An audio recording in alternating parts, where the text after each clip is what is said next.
All right, how's everything going?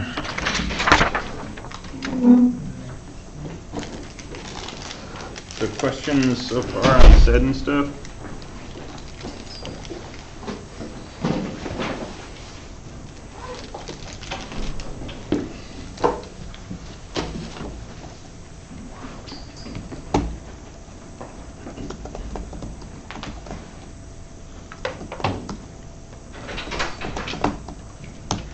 All right, so a couple of things. First of all, PA5, it's a group project. You're welcome to work with people from the other section. Okay, there's no restriction about section boundaries. But I would like everybody who's working in a group to be present for the presentation, right, so that you can talk about your part. So if you're going to work with someone from the 10 o'clock section, you either want to be able to come to the 10 o'clock presentation, or you want to make sure the people in there can come to the 11 o'clock presentation. That's the only sort of issue, but I don't care if you're, right, the combination of sections is basically a big 60-person class. I don't treat them as really separate in any significant way, so feel free to cross those section boundaries. So I promised I'd talk to you about this as entity weirdness if you're running under Cygwin. You may have noticed the following. So if you use an entry box that says enter your name and you type in your name may end up being Nick, right? So, and maybe you get a date and maybe you get a number of bags. And at some point you might do something like this.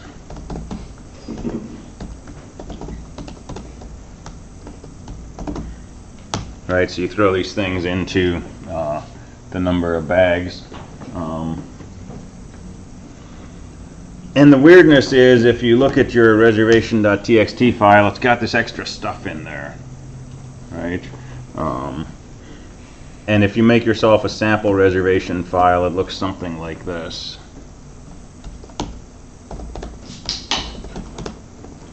And if you're trying to get rid of somebody's old reservation, you might say search for the pattern Nick in reservation.txt, and it will show you that line from the file.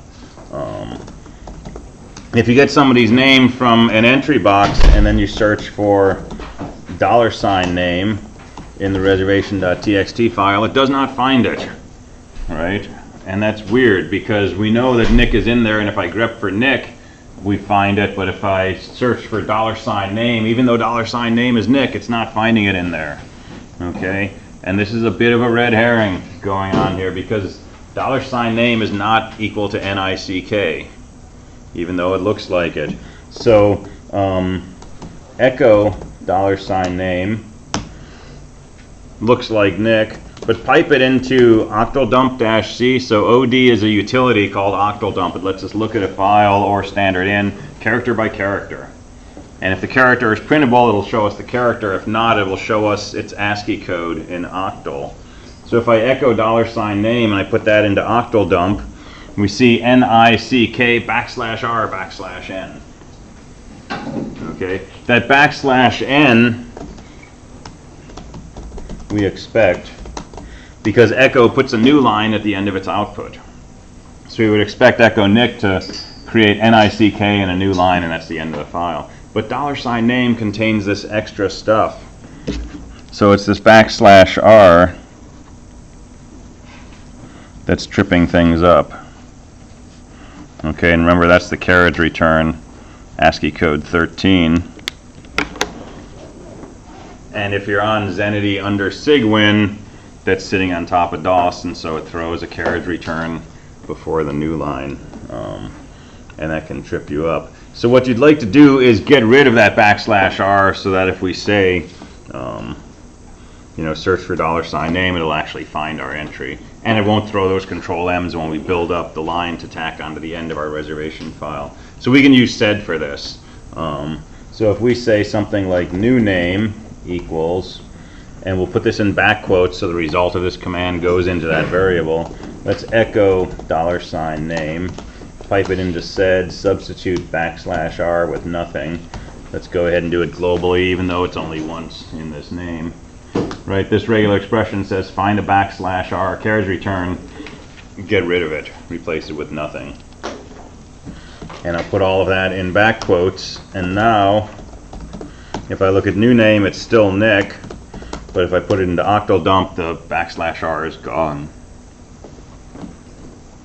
And now if I search for new name in res.txt, it finds my name, and I can remove that from the file, and so on and so forth.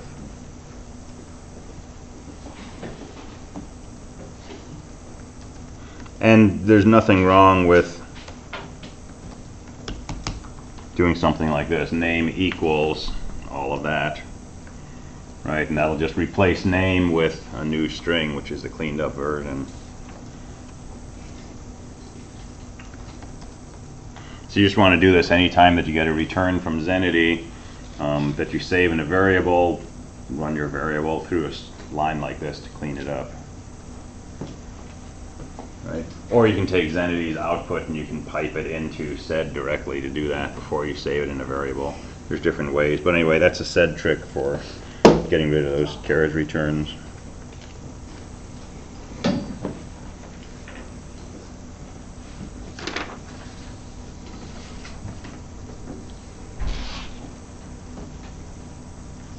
All right, questions about that?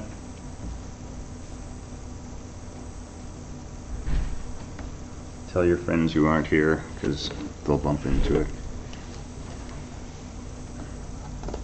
All right, so sed, we learned a bunch of commands.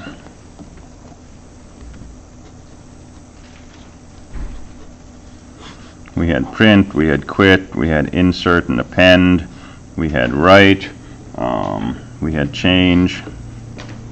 And there's a lot more you can do in sed, but that's a good starting point. And remember, our program is basically a collection of things like location and instruction, where typically the location is either an address or a pair of addresses or a regular expression. So something we can do is we can add an exclamation mark after our location, and that negates the condition under which we're specifying a location. So so here's a food file. Let me make this shorter.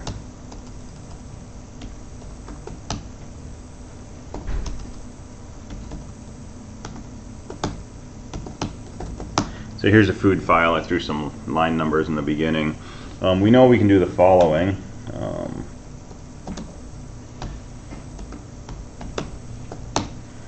Right? Said 2, 4p. So if the line number is between 2 and 4, let's print it. I'll put a space in there just to be consistent. So it prints odd lines 2, 3, and 4. Right? If we put an exclamation mark after this, that negates the condition, and it basically says, if you're not between lines 2 and 4, let's go ahead and print the input line. So that prints everything except lines 2, 3, and 4.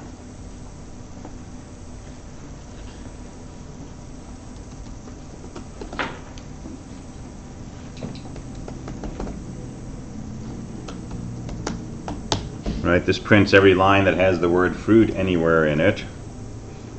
This will print any line that does not have the word fruit anywhere in it. So it's a general device we can use.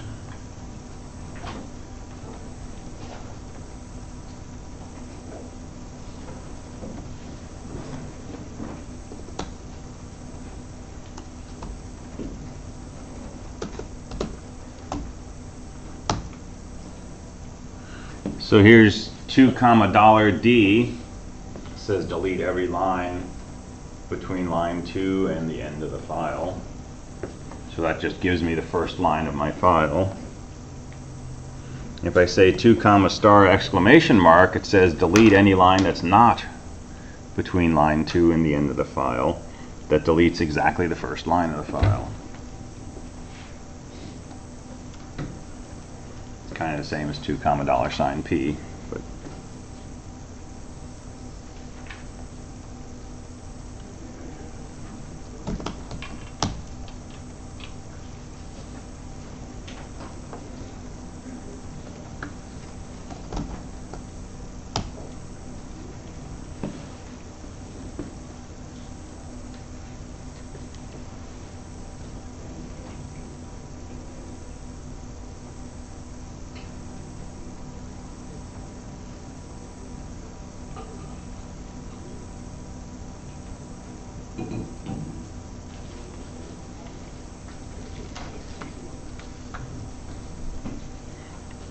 So I have a line of food information, and there's a number in the beginning of each one. Suppose I wanted to put that number inside parentheses at the end of each line. So I want to change from 1 dot blah blah. I want to change it to say blah blah parentheses 1. It's pretty easy to do once we grab hold of this character. So I might take the beginning of the line followed by one character, followed by the dot, followed by the space, and then everything else to the end of the line. So register 1 is that first digit, and register 2 is the rest of the string. And I just want to replace it with register 2, a space, parentheses, register 1. So when you're trying to conjure up a regular expression, right, you think about what you want to do in terms of matching. Right? Ultimately, I want to take this and move it to the end. So I need to match the thing that I'm going to move, right? And I need to match the other piece that's going to come before it. And then you throw parentheses around those parts of your expression that match those relevant pieces. So now I have a register containing this thing that goes at the end, this thing that goes at the beginning.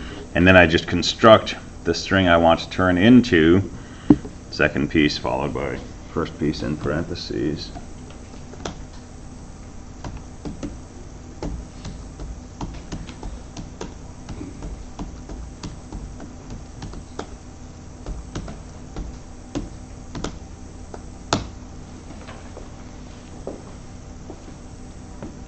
Right? So nobody ever memorizes these, right?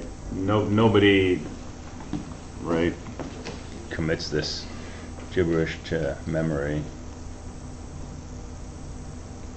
Right? It's the quintessential example of learning the mechanics of this utility and then putting together these few building blocks in a particular way to do whatever it is you're trying to do. And no amount of things like that, right? No amount of these things that you might put on a note sheet would ever help you in a real life situation, unless someone says, you know, I want you to take this 1 dot blah blah and turn it into blah blah parentheses 1, right? If it's even slightly different, this thing that's highlighted is not going to help you. It's really about sort of learning the building blocks and being able to put those together. And that's purely practice, right? It's the only way to sort of get good at those.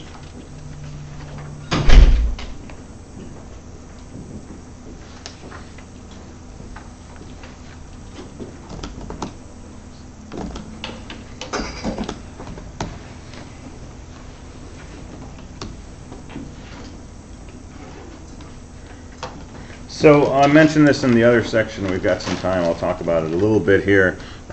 Markup languages. So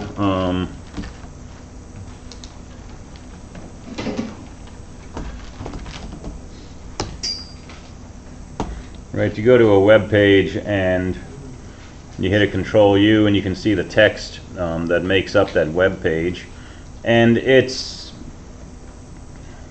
usually not very satisfying anymore. It used to be pretty easy to read these things, but you basically see, you know, words that you find in the website when you look at it, but you find all this extra stuff. And for HTML, right, hypertext markup language, all this extra stuff is always enclosed inside angle brackets.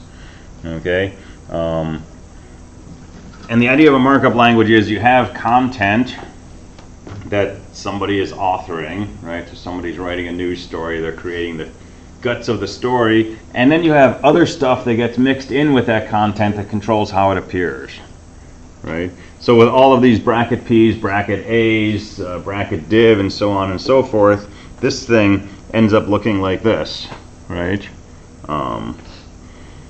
And so every web page that you see is basically the result of processing a set of markup instructions. If you've played with WordPad, right, a step up from Notepad, that's a markup language. It uses something called rich text format, RTF. And if you look at a .rtf file, it's got these things that say make this boldface, make this centered, make this large, make this small, and so on. So on Unix, when you say man ls, you get this nice pretty page with, you know, a header at the top with right justified and left justified, command name and user commands in the middle, and a name, synopsis, description, and indenting and all that kind of stuff, right? There's a lot of manual pages available. If you just search for keyword E, right, that'll show you every command that has an E anywhere in this first description, which is basically all the commands. And if you word count it, there's 11,258 manual pages available. That's a lot of documentation, right? And they all look the same. They have the same style, the same structure, the same sections in the same order, right? This is important. This is something that industry is forgetting, right? Humans work really well with habits. It's one of the keys to success. And so if every time you look at a document, it looks exactly the same, you know that the C also is at the bottom, and the file that's involved comes right before that, and the bugs are the last thing you see, right? You work very efficiently. So when Unix was being developed and people were writing commands, gcc, ls, z, new, diff, all of these things, right, and they're developing documentation for this, it was important to have a standardized presentation of this. Well, how do you do that? There's a directory, user share man, and it contains a number of subdirectories, man 1, 2, 3, 4, 5, 6, 7, 8. If we look in man 1, there's a bunch of files in here. Right, there's 2,800 files in here, including a file called ls.1.gz. When I say man ls, the man command, which is a C program, basically finds its way into this directory and looks for something called ls.1 or ls.1.gz. That's just a zipped version of ls.1.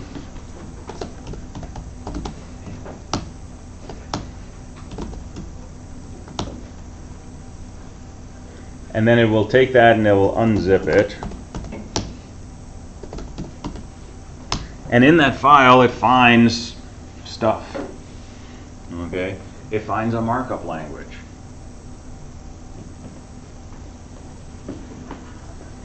So TH, I think, is title header, right? So this is what goes on the S. On the left side, ls quote 1, well, the quotes turn into parentheses. This goes in the middle. And this quote 1 will also go on the end. Name, ls, backslash dash means just show a nice hyphen, list directories. sh displays the synopsis in a certain way. pp makes a paragraph break, and so on and so forth. So this is a markup language. It's a really old markup language. It goes back to at least the 70s. And all of the online documentation that you find in the manual page sections for Unix commands are written in this markup language. Okay, this is a language called ROFF, R-O-F-F, stands for runoff. Part of an early typesetting system that was developed under Unix. And since every document uses this same language, right, the manual command simply reads this file, it finds it, unzips it if it's zipped, runs it through this command called nroff, right, which is actually groff. And nroff basically takes an input file interprets those markups and produces a pretty file. All right, and this is the style that you see when you use the manual command.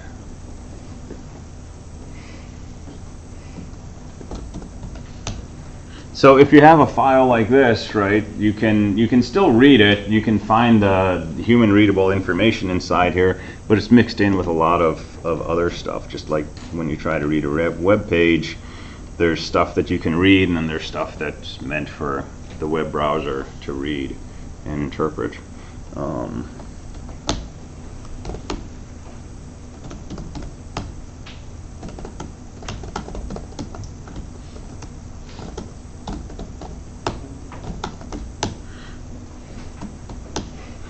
So here's a really simplified version of a marked up file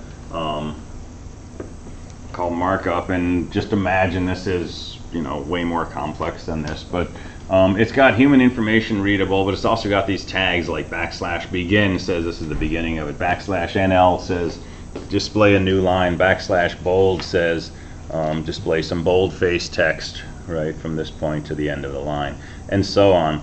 And maybe you have a file like this and you don't want to format it, you just want to read the human readable part. Maybe you want to search for something in there, right? This is common when you're like scraping web pages, because if you have something that goes out and grabs a web page, it's got all the HTML in it. So you might like to strip out all of that markup text. And we can do this with sed, right? It's really easy.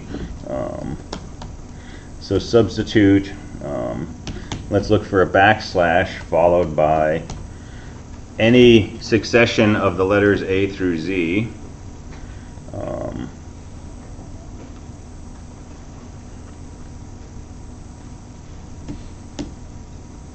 And just replace it with nothing.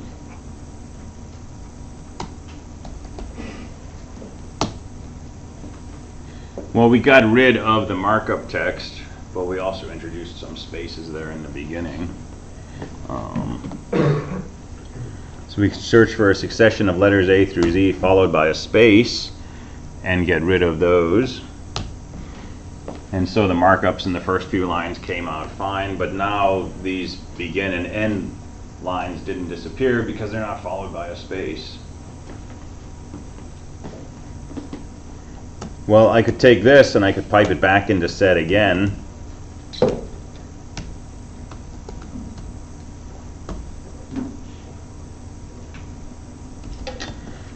And I could say, okay, anything that starts the / followed by a succession of letters, remove that, even if it's not followed by a space. Right? And now I've got cleaned up text.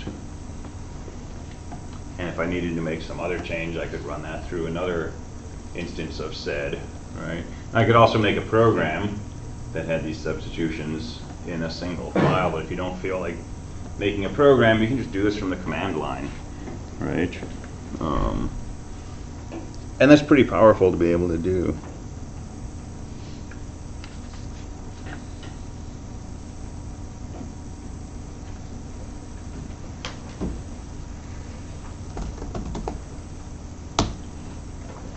So here's something that I bump into, typical of the kind of thing I bump into, right? You're pulling songs off a CD or something, and you're saving track numbers next to them, and you want to throw them onto a music player.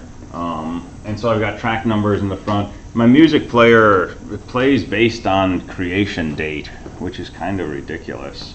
Because if whatever order you download your files in, that's the order it plays it in, right? So it has an option I can go into where it will alphabetize by file name and play in that order, right? The problem is, if this is what my songs are called, when it sorts it, it plays songs 10 through 14 and then back to song 1. Why? Because 1 period comes before 1 period space. Under ASCII coding, 4 comes before a period. So what I really want is I could do this. I could throw zeros in the beginning, right? But that doesn't really help. because 014 comes before 01 dot. So what I'm really after is, if my track number is a single digit, I'd like to pad a 0 in the front. If it's 2 digits, I want to leave it as is. So I want to selectively insert a 0 in the beginning there.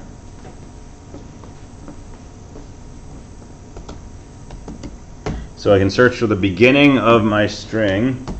I'm going to throw into register 1 anything containing a 0 through 9, so a single digit.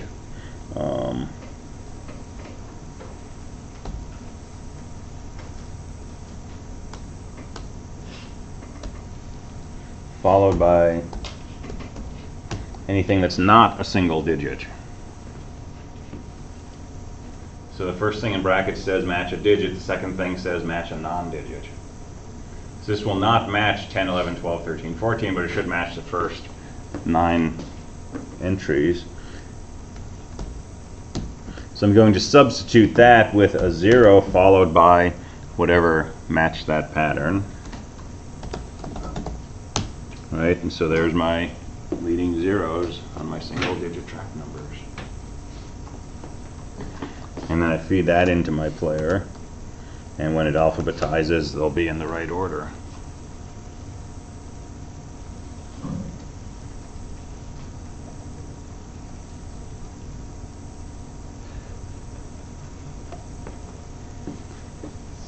So this is just, you know, tools, things to put in your toolbox.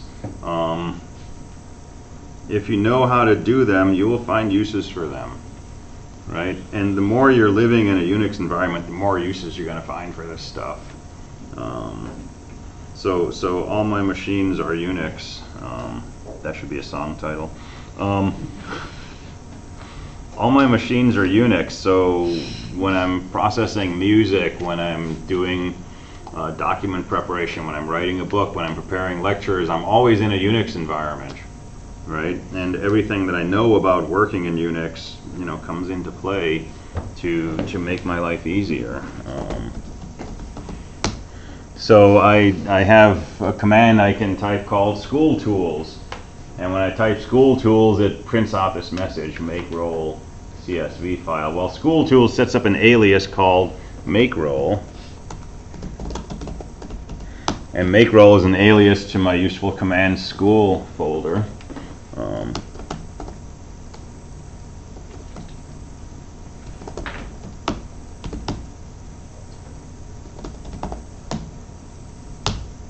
And so what is make roll? It's a big bash script. Well, it's not big, it's 36 lines of bash. This is the script that I use. Basically, I go into Canvas, I go into the grades, I say export CSV. It says, what do you want to call the export file? I say 224. And it makes a file called 224, which is a comma-separated file with student names, student IDs, other information, and grades. Okay? And then I just say make roll space 224. And it makes my sign-in sheets. So what does it do? It checks to see if I specified an argument, and if I didn't, it reminds me you should use make roll followed by the name of the CSV file that you exported, and it exits. If I did specify a file, it might not have been in my home directory. I might have said /home /nix /desktop /important /224.txt or .csv, right? So here I'm using sed to basically say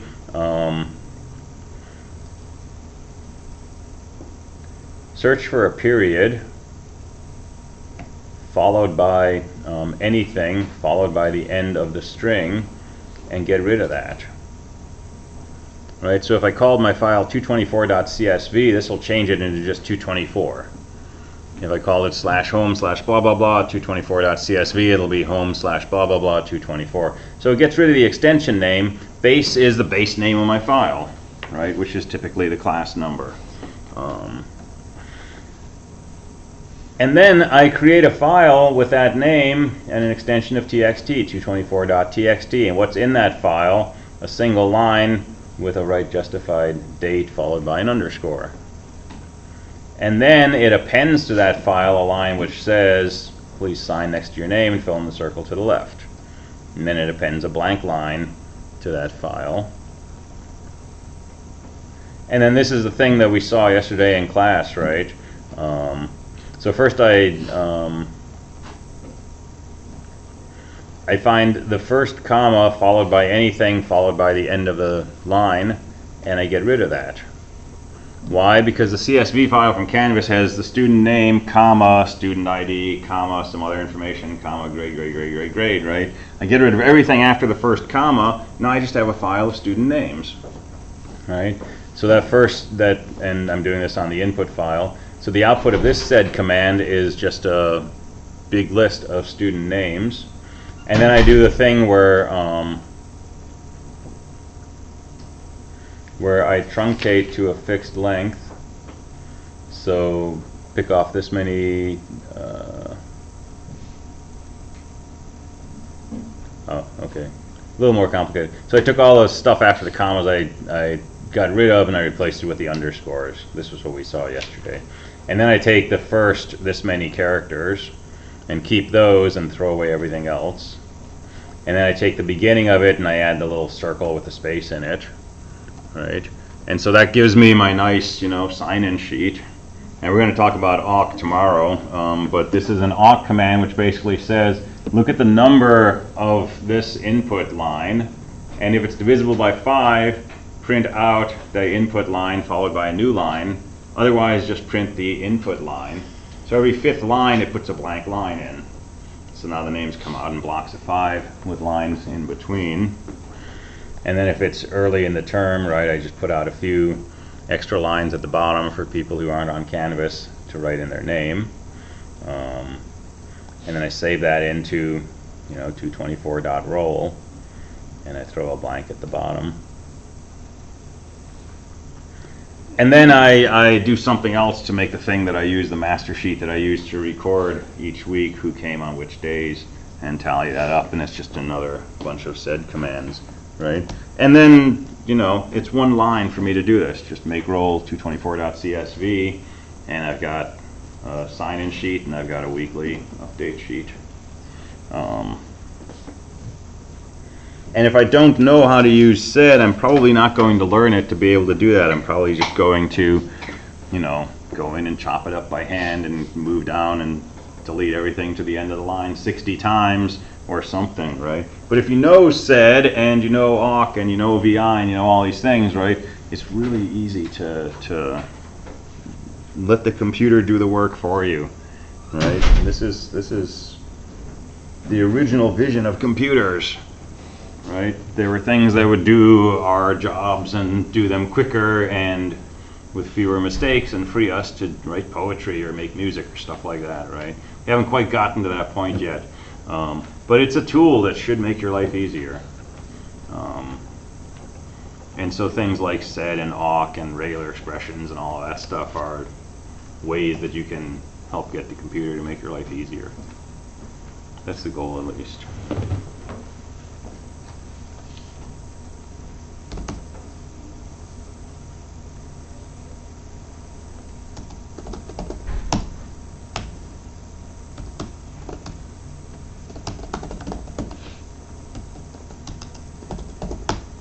Alright, so here's a cool little 2-line sed program.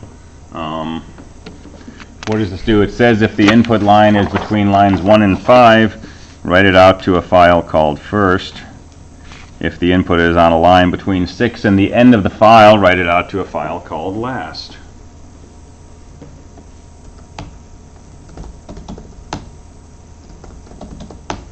Alright, so there's my playlist. Sed-n -f div rename. Okay, it didn't produce any output, but created a file called first and last. If I look at first, it's got the first 5 lines from that file. If I look at last, it's got lines 6 through the end. So easy way to split a file into different pieces. Again, really painful kind of if you want to do this in C. Plus you have to compile and all that sort of stuff. Totally painless in sed if you understand the language.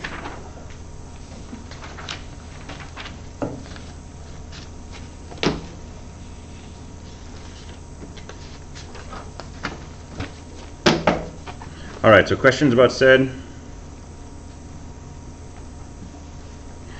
Yeah. So how do we go about checking if a string exists in a file before we actually replace it with something? Use grep. So grep fun rename. So that will print out every line that contains the word fun. And if I look at $? The status result, it's a 0. Okay, so if I search for something that's not in there, and I look at $? It's equal to 1. So you can do a grep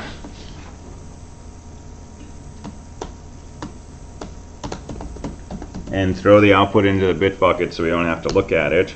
Right. And then just look at $? Is the next thing you do.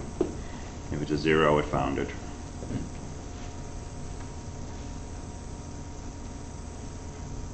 If you want to get rid of something, right, the other option is right, find every line that has the word fun in it. If you do a -v, it'll only show you lines that don't have the word fun in it.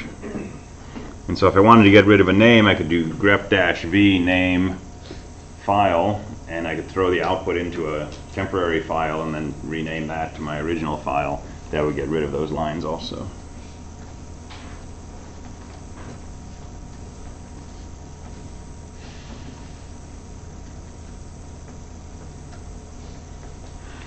Alright, so set is really about processing lines. Read a line of input and then do something. Read another line of input, do something. Read another line and do something. Awk is really about processing fields within a file. So it reads a line and then it says do something with the individual fields on that line.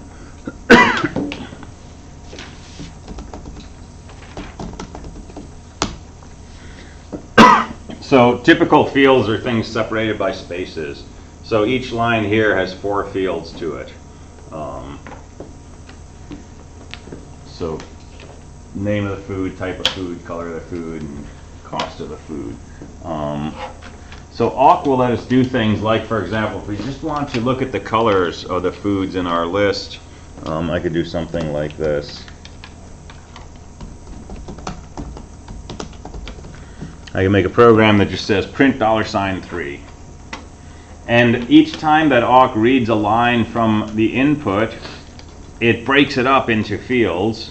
And the first field is in a variable called $1, second is in $2, same through the end of the line. So it's kind of like the command line arguments on a bash script, right? So if I just write a program that says print $3, that's just going to print the third field from each line, which is just the color of each food.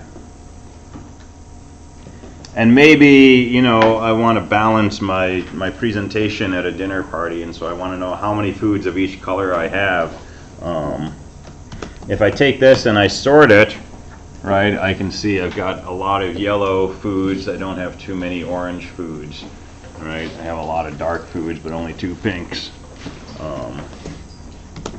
If I pipe it into unique-c, that will give me a count of each thing. By putting it into sort, I put things with the same color next to each other, and then unique-c counts these up. And then I can take that, and I can run that through sort again, and now I have a sorted list of my foods, and I can see my dark foods and my yellow foods are the most common.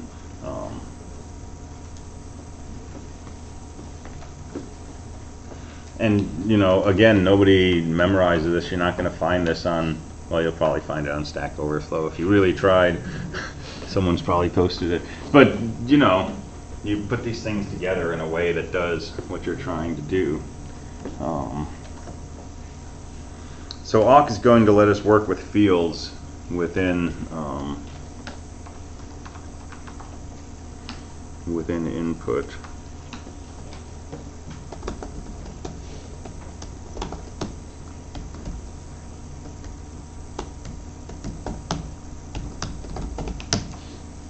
And if spaces aren't your delimiters, right, if this is comma separated, right, $3 doesn't exist. All of this input is in the single field, because by default awk looks at things separated by spaces.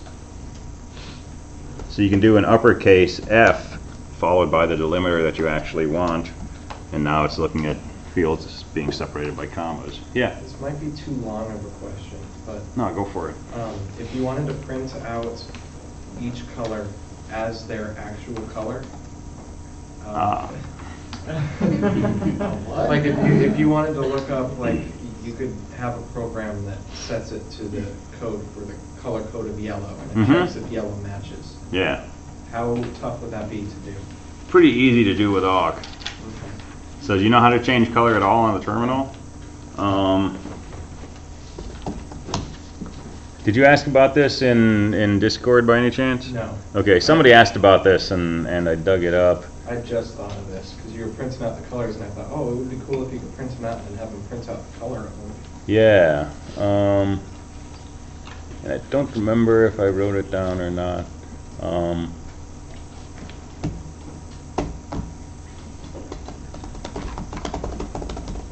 So all of our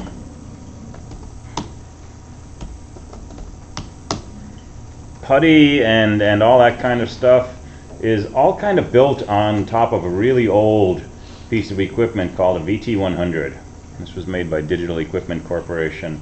I spent a lot of my life being radiated by the screen of a VT100 because this was the device back when I was first. Well, it looks pretty sleek. Yeah. Yeah, it only weighed about 30 pounds.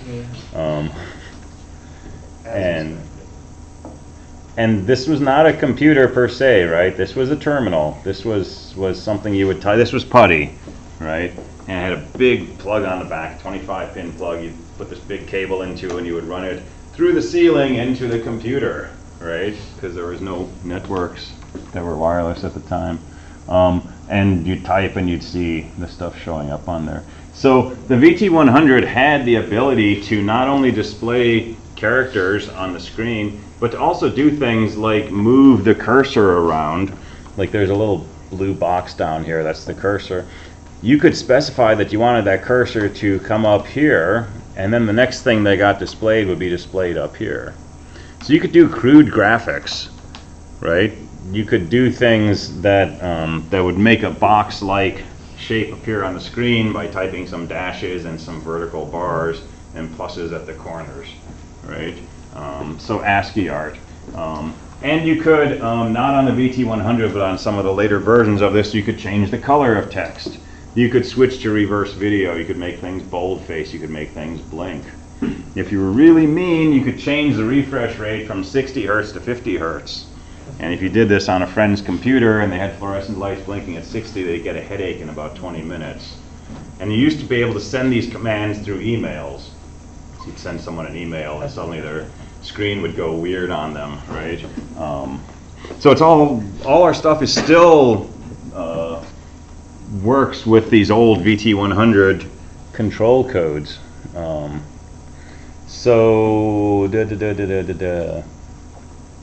So among these are things for changing color. So escape bracket, so /033 /0 means this is a hexadecimal number. 33 is 3 times 8 plus 3 is 27. That's an escape. Okay, so escape bracket digit M sets the color.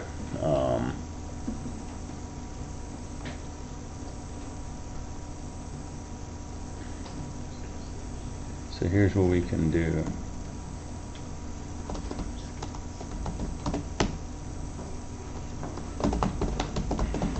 This is good because we're slightly ahead of the morning section, so I kind of wanted to slow down a bit.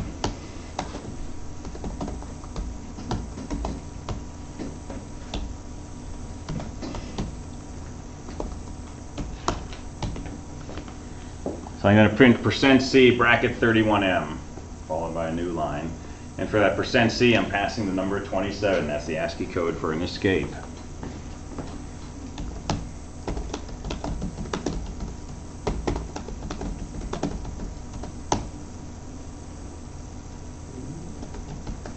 So run that, and suddenly my text is red.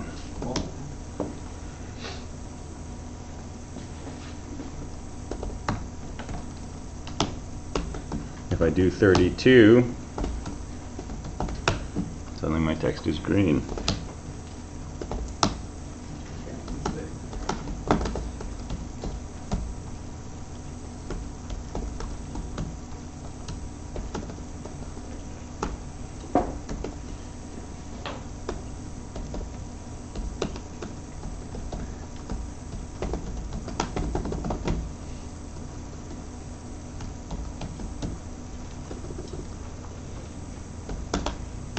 So let's throw it in a loop. Instead of printing 31 to 32, let's just print I from 31 to 38.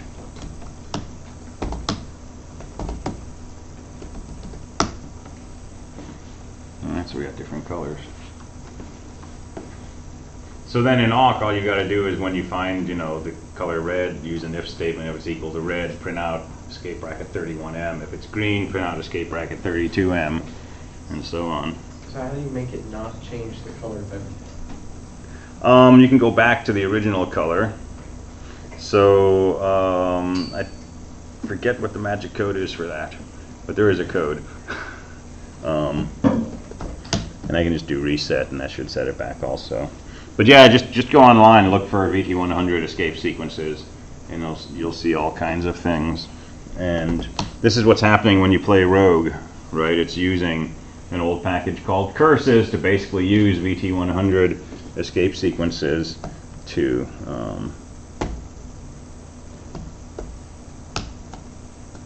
print all of this stuff. Same thing with Steam Locomotive. So did that change the color of your blinking cursor? Yeah, it looks like it did. I'm gray. Sorry. Well, if I start another bash shell, it'll be back to normal. Oh, no. Well, I closed it out. Right, so LOLcat shows you things in colors. If you pipe that into octldump-c, I think you can.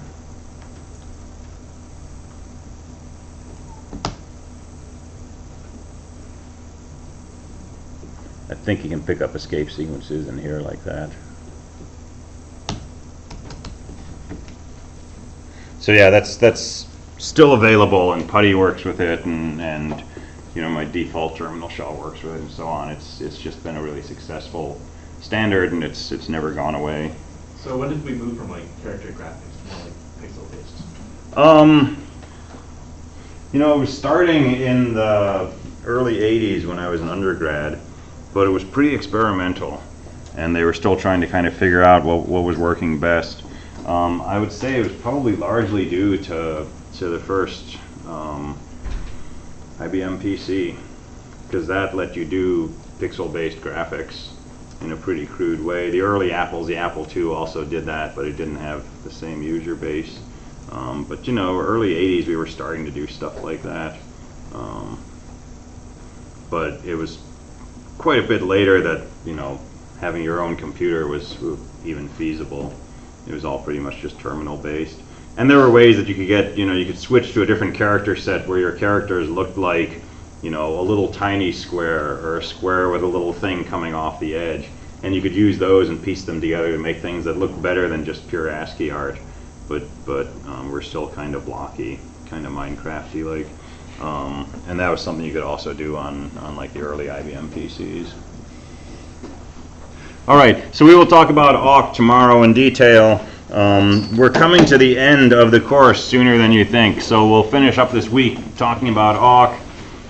Next week is only 2 days, Monday, Tuesday, and we'll start talking about system programming, and then we have our last week. We'll start with presentations on PA5, and then probably just kind of summarize the course, and then we're done.